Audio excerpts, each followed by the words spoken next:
عورت کی خوبی، عورت کا حسن اور اللہ کی نگاہ میں عورت کا مقام کب ہے؟ جب وہ شوہر کی فرما بردار ہو اور جینون جگہوں پر اور جینون احکامات میں اس کی مخالفت نہ کرنے والی ہو۔ نبی صلی اللہ علیہ وسلم نے فرمایا، بہترین بیوی وہ ہے جس کی طرف تم دیکھو تو وہ تمہیں خوش کر دے، جب تم اسے کسی بات کا حکم دو تو بجا لائے، اور تمہاری عدم موجودگی میں تمہارے مال اور اپنی ذات کی حفاظت کرے۔ تو ہمیں ایسی بہترین عورت بن کے دکھانا ہے۔ رسول اللہ صلی اللہ علیہ وسلم نے فرمایا، اللہ تعالیٰ اس عورت کی طرف نظر رحمت سے نہیں دیکھتا جو خاوند کی شکر گزاری نہیں کرتی، حالانکہ وہ اس سے بے نیاز نہیں ہو سکتی، اس کے بغیر رہ بھی نہیں سکتی، لیکن جب وہ ہوتا ہے تو اس سے وہ صرف لڑائی کرتی رہتی اور گلے شکوے کرتی رہتی، کمپلینٹس، ہر چیز میں کمپلینٹس۔ تو شوہر بھی چاہے اس کے پاس کتنی بھی جسمانی طاقت ہے یا مالی طور پر بہت سٹیبل ہے، وہ انسان ہے، وہ ہیومن بینگ ہے، وہ بھولتا بھی ہے، وہ غلطی بھی کرتا ہے، تو ایسی چیزوں کو اگنور کر دینا چاہیے۔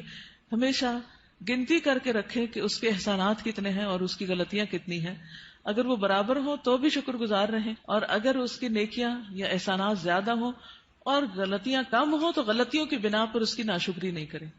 تو آپ نے خصوصاً اپنے ہسبینڈس کو تھینک یو بولنا ہے، لکھ لیجئے، اور جو ابھی نہیں بول سکتے وہ آئندہ زندگی کے لیے لکھ لیں، دلوں میں لکھ لیں کہ شوہر کے شکر گزار رہنا ہے۔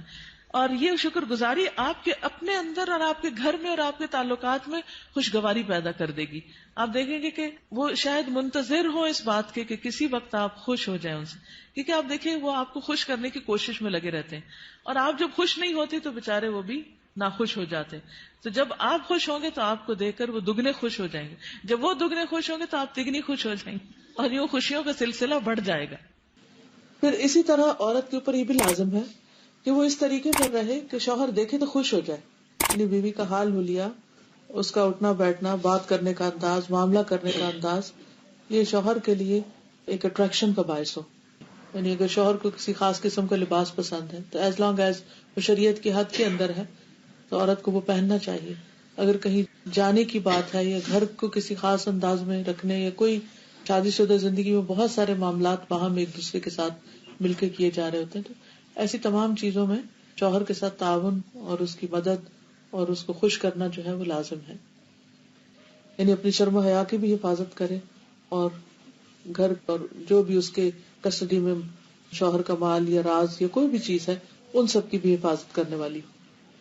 مال کی، گھر کی حفاظت، پیسے ضائع نہ کرے، یہ نہیں کہ شوہر کے گھر، شوہر کے مال اور شوہر کی تنخواہ اور شوہر کی پراپرٹی میں سے چھپ چھپا کے میکے والوں کو مت بھیجتی رہے۔ بہت سے فساد اس وجہ سے ہوتے ہیں کہ سسرال کو دینے کے لیے تو نمبر 2 مال ہوتا ہے، اور میکے کو بھجوانے کے لیے پسندیدہ چیز۔ قدرتی بات ہے کہ انسان کی جو اٹیچمنٹ ہوتی ہے وہ ماں باپ سے بہت زیادہ ہوتی ہے، ایک ایسی خیرخوائی ہوتی ہے جس میں دنیا کی کوئی دوسری چیز شریک ہی نہیں ہو سکتی۔ ظاہر ہے جنہوں نے جنم دیا، جنہوں نے پالا پوسا، ان کے ساتھ محبت اور خیرخوائی کیسے نہ ہو، وہ تو ہوگی، لیکن اس کی بھی حدود ہیں، وہ حد سے آگے نہیں بڑھنی چاہیے کہ شوہر کما کے لائے اور ہر وقت عورت شکوہ کرے، پورا ہی نہیں پڑتا، ہوتا ہی نہیں، ہے ہی نہیں، یہ بھی نہیں، وہ بھی نہیں، وہ بھی نہیں، اور پیسے بٹورتی چلی جائے اور ادھر سے چھپ چھپا کے دوسری طرف دیتی چلی جائے۔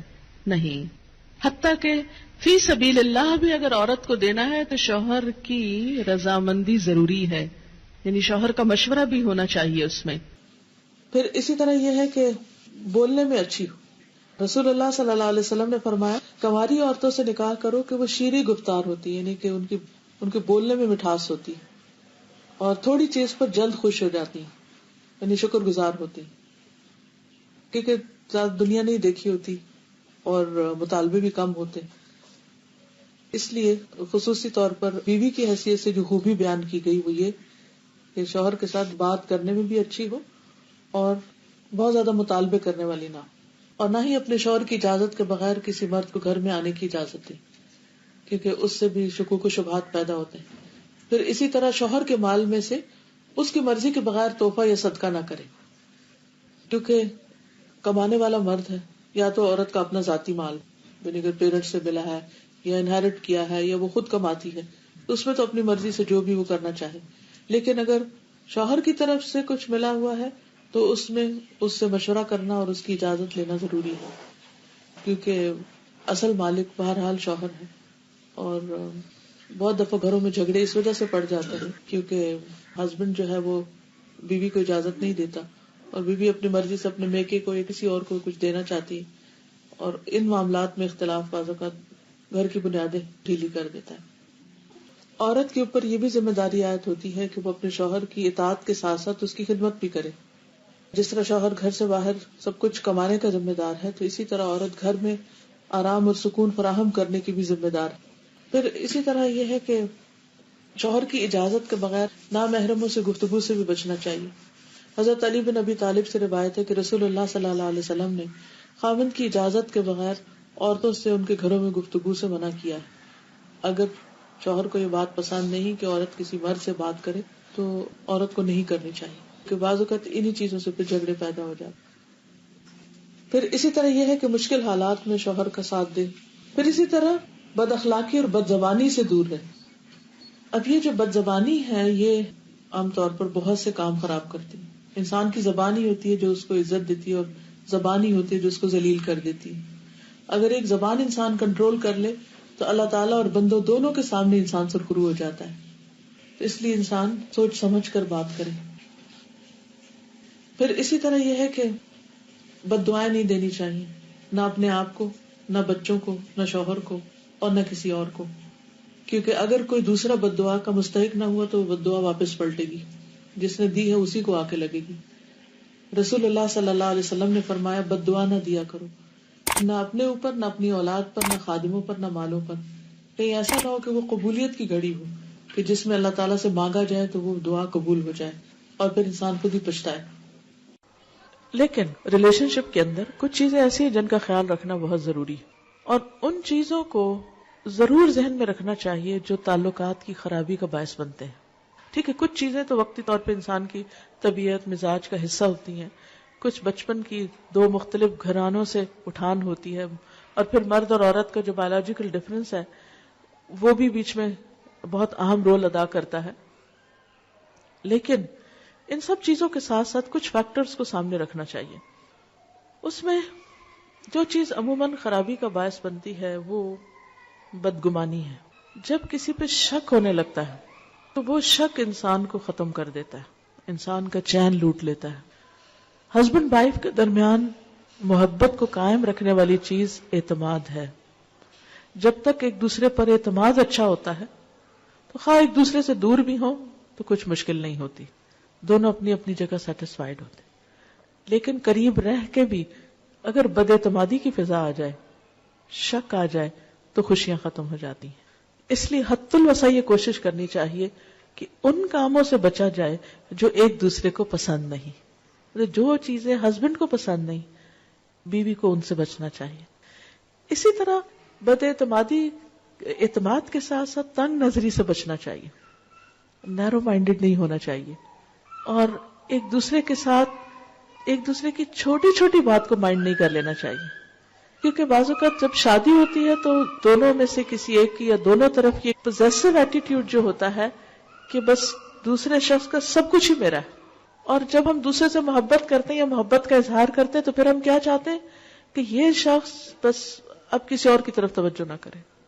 اگر شوہر ہے تو اگر وہ ماں سے بھی بات کرے گا تو بیوی کو کھلنے لگتا ہے کہ ماں کا سر ماتھا کیوں چوم رہا ہے۔ اگر بہن بھائیوں سے بھی بات کرتا ہے تو وہ بھی بعض اوقات برا لگنے لگتا ہے۔ یہ تنگ نظری نہیں ہونی چاہیے، دل کھلا ہونا چاہیے۔ جو محبت میں آپ کا حصہ ہے وہ آپ کا ہے، بیوی کی جگہ اور کوئی نہیں ہو سکتا۔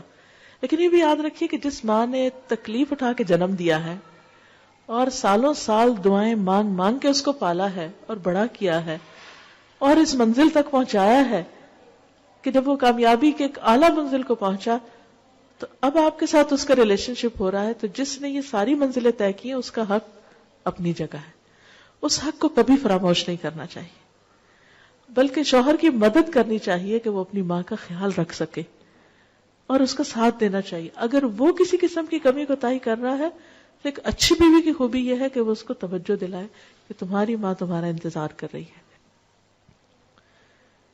پھر کچھ اور چیزیں ہیں کہ جن کی وجہ سے تعلقات اچھے نہیں ہوتے، اور وہ ہیں ڈس فنکشنل کمیونیکیشن، اچھی کمیونیکیشن کا نہ ہونا. کامیاب شادی کے لیے ہسبینڈ وائف کی کمیونیکیشن کا اچھا ہونا بہت ضروری ہے. اور اگر ابھی تک ہم نے کمیونیکیشن کے گر یا سکلز نہیں سیکھے تو ہم میں سے ہر ایک کو سیکھنے چاہیے. کچھ انسان کے دل کی ضروریات ہوتی ہیں, یہاں ایمان ہونا چاہیے, اسپرچولیٹی ہونی چاہیے, کچھ اس کے پیٹ کی ضرورت ہے, اس کو کھانا کھانا ہے. تو آپ صرف شوہر سے کسی شیکسپیئر کے اوپر باتیں کر کر کے اس کو راضی نہیں کر سکتے کہ آپ نے بہت کچھ پڑھا ہوا تو آپ اس کو روز ایک نئی کہانی سنانے لگتے ہیں. اس سے وہ خوش نہیں ہوگا جب تک آپ کھانا اچھا نہیں دیں گے. اور پھر اسی طرح شادی کا اصل مقصد کیا؟ ہسبینڈ وائف کی سیکشل نیڈز بھی ہیں. اب اگر آپ کھانا بھی اچھا پکا رہے ہیں اور آپ باتیں بھی بہت اچھے کر رہے ہیں اور بڑے اسپرچل بھی ہیں, بڑے ایمان ہے آپ کے اندر, لیکن ہسبینڈ اگر آپ کو بلاتا ہے تو آپ موڈ آف کر لیتے ہیں اور اس کی ضرورت پوری نہیں کرتے, یا اس کے ساتھ محبت سے پیش نہیں آتی, یا اپنی محبت شو نہیں کرتے, تو بھی غلط بات ہے, ریلیجسلی بھی غلط بات ہے. تو یہ چیز بھی بعض اوقات جھگڑوں اور فساد کا باعث بنتی. ٹھیک ہے, انسان کے موڈ اپ اینڈ ڈاؤن ہوتا ہے, کبھی دل نہیں بھی چاہتا, لیکن اس وقت انسان یہی سوچے کہ اگر میرے اندر کسی چیز کی طلب ہو اور کوئی اور مجھے پریونٹ کر دے اس سے, تو پھر میرا کیا ہوگا؟ تو اس وقت مجھے اگر نہیں بھی ضرورت اور ہسبینڈ کی ایک ضرورت ہے تو دونوں کے درمیان جب ہی لگے گی نا, جب ایک دوسرے کی ضروریات کا خیال رکھیں گے. تو جب انسان کبھی اپنے من کو مار کے دوسرے کو خوش کر دیتا تو اللہ تعالیٰ اس کے عوض اس کو اس سے بڑی خوشی عطا کرتا ہے. ان چیزوں کا خیال رکھنا ضروری ہے. پھر اسی طرح یہ ہے کہ بے تکلف ہو لیکن شاؤٹ نہیں کریں ایک دوسرے پر.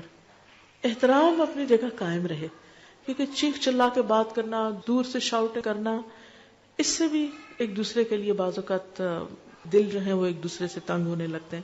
پھر ایکیوزنگ بیہیویئر نہ ہو کہ ہر چیز میں آپ تو ہم کو ٹائم ہی نہیں دیتے اور آپ تو بہت ہی مصروف رہتے ہیں اور آپ تو ایسا ہے اور ویسا ہے. جب آپ ایکیوزنگ ٹون میں ہر وقت بات کرتے ہیں تو دوسرا بیزار ہونے لگتا ہے. اچھا میں نے اتنی دفعہ فون کیا, آپ نے اٹھایا ہی نہیں, اور میں نے یہ چیز لانے کو کہی اور آپ لائے نہیں, اور آپ کو تو کبھی یاد ہی نہیں رہتا, اور آپ کے لیے تو بچے کوئی اہمیت ہی نہیں رکھتے, اور آپ کے لیے تو گھر کچھ ہے ہی نہیں, وغیرہ وغیرہ. اس طرح کی جو ایکیوز کرنے والی باتیں ہیں, اعتراض کی اور ہر وقت کمپلینٹس, ٹھیک ہے ان کا بھی زندگی میں ایک پارٹ ہوتا ہے, ہونی چاہیے کبھی, میں نہیں کہتی کہ وہ نہیں ہونی چاہیے, یہ بس تھوڑا حصہ. اگر آپ ایک گراف بنائیں نا تو اس میں اس کا ایک چھوٹا حصہ ہونا چاہیے اور دوسرے کو انڈرسٹینڈ کرنے کا ایک بڑا حصہ ہونا چاہیے.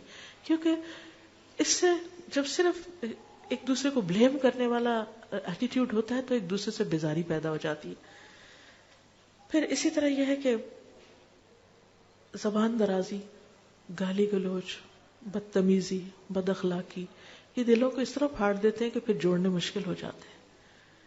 اور پھر انسان ایک دفعہ یہ کر لیتا ہے لیکن اس کے بعد اتنا اس کا جیسے ہڈی ایک ٹوٹ جاتی ہے نا تو پھر اس کے درست ہونے میں بڑا ٹائم لگتا ہے. ایسے جب دلوں کو توڑ دیتے ہیں نا ہم تھوڑا سا غصہ ظاہر کر کے, تو پھر ان کو درست ہونے میں ایک ٹائم لگتا ہے. اور پھر ہم بعض اوقات 1 منٹ میں توڑتے ہیں, اگلے منٹ میں کہتے ہیں سوری, اور اگلے منٹ میں چاہتے ہیں اب دوسرا شخص بالکل ٹھیک ہو جائے. نہیں, اس کو ٹائم دیں اب, حتیٰ کہ وہ اس کی مرہم پٹی ہو چکی ہو. پھر اسی طرح یہ ہے کہ باہر سے اکسانے والے بھی بعض اوقات تعلقات کو خراب کر دیتے ہیں. ہسبینڈ وائف کے درمیان اچھے بھلے تعلقات ہوتے ہیں لیکن کوئی رشتہ دار, کوئی دوست, کوئی ادھر ادھر کے لوگ وہ آ کے ایسی ایسی باتیں کرتے ہیں کہ جس کی وجہ سے ایک محبت بھرا رشتہ جو ہے اس کے اندر رکھنے پڑنے لگتے ہیں. اس بارے میں نبی صلی اللہ علیہ وسلم نے بہت سختی سے فرمایا کہ جس نے شوہر کے خلاف اس کی بیوی کو بدظن کیا, یعنی شوہر کے خلاف اس کی بیوی کے دل میں کوئی ایسی چیز ڈال دی, وہ ہم میں سے نہیں. پھر بات یہ ہو رہی تھی کہ دوسروں کی انٹرفیئرنس ہسبینڈ وائف کے بیچ میں, یہ صرف ساس کی لڑکی کی ساس کی طرف سے نہیں ہوتی, بعض اوقات لڑکے کی ساس کی طرف سے بھی ہوتی. ہم مائیں بعض اوقات بیٹیوں کا پیچھا کیے رکھتی ہیں اور چھوٹی چھوٹی بات میں ہم انٹرفیئر کرتے ہیں. اچھا کیا کھایا تھا, کیا بنایا تھا, کہاں گئے تھے, یہ ملا کہ نہیں ملا, ایسا ہو گیا یا نہیں ہوا. ان باتوں کی وجہ سے بعض اوقات بہت گڑبڑ ہو جاتی ہے. بچوں کو ایک فریڈم دینی چاہیے کہ آپس میں ایک دوسرے کے ساتھ انڈرسٹینڈنگ کریں, کیونکہ کر ہم محبت کر رہے ہوتے ہیں لیکن الٹا دشمنی کر رہے ہوتے ہیں. ایک اور حدیث میں آتا ہے عورت شوہر کے معاملے میں کسی دوسرے کی بات نہ مانے, کسی دوسرے کی, حتیٰ کہ پیرنٹس کی بھی. آپ کو پتا ہے کہ والدین کی اطاعت فرض ہے. اللہ تعالیٰ نے قرآن پاک میں کیا کہا؟ اللہ کی عبادت کرو اور ماں باپ کی بات مانو. لیکن جب ایک عورت کی شادی ہو جاتی ہے تو اب اس کے لیے اس کا اصل گھر کون سا ہے؟ شوہر کا گھر ہے. اور اب اس کے لیے والدین کی اطاعت سیکنڈری ہے، شوہر کی اطاعت نمبر 1 ہو گئی ہے. پہلے والدین اس کی کفالت کر رہے تھے، اب شوہر اس کی کفالت کر رہا ہے. اب ایک نیا گھر بن رہا ہے. اس کے ڈسپلن میں کیا ہے کہ بیوی شوہر کی بات مانے، نہ کہ میکے کی ڈکٹیشن لیتی رہے روز ٹیلی فون پر. ایک دفعہ عورت ہو کے آتی ہے میکے سے تو موڈ بدلا ہوا ہوتا ہے.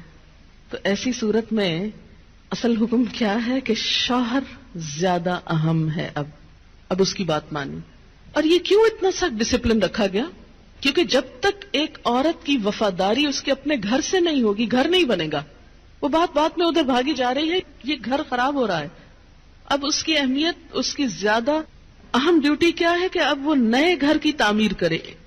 اس لیے کہ شوہر نے مہر بھی دیا ہے، گھر دیا ہے، سب ضروریات پوری کر رہا ہے.